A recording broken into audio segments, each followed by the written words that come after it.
ఈ డబ్బు తీసుకునే సూర్యుడు వీరుడు ఎవరంటూ బిగ్ బాస్ అయితే మరో టాస్క్తో వచ్చేయడం జరిగింది. ఒకవైపు టాస్క్ మొదలవుతుంది అనగా విష్ణుప్రియ, ప్రేరణ, గౌతమ్ వీరందరూ సాహసాలు చేస్తూ ఉన్నారు, యోగాలు ఎక్సర్సైజులు చేస్తూ. మరోవైపు యోగా నేను కూడా చేస్తా అంటూ ఇక్కడ రోహిణితో సాహసాలు చేస్తూ ఆఖరికి ఒక్క ఆసనం కూడా వెయ్యలేక నానా తిప్పలు పడుతూ ఉంటే అంతలోనే బిగ్ బాస్ అయితే మీ అందరికీ ఒక ట్విస్ట్ ఉంది అంటూ చెప్పుకుంటూ వచ్చేసారు.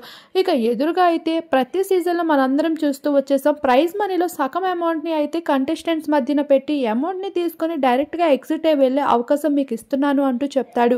ఇప్పుడు అదే జరుగుతూ వచ్చేసింది. హౌస్ ఫ్రెండ్స్ మధ్యన ఒక ప్రైజ్ మనీ సూట్ కేసు అయితే పెట్టడం జరిగింది. ఇక అందరు లగేజ్ బ్యాగ్స్ ని బయటకు తీసుకొని వచ్చి బుర్రకి పదును పెట్టేది ఎవరు, ఈ డబ్బు తీసుకొని వెళ్లే వీరుడు ఎవరు అంటూ బిగ్ బాస్ అయితే సూట్ కేస్ ని పెట్టి భారీ అమౌంట్ తోనే బిగ్ బాస్ టెంప్ట్ చేస్తూ ఉన్నారు. మరి who is the exit today అంటూ బిగ్ బాస్ అందించేస్తున్న ఈ లెవెల్లో ఎవరు ఎగ్జిట్ అవుతారనిపిస్తుంది? మీ అభిప్రాయాన్ని కామెంట్ చేయండి.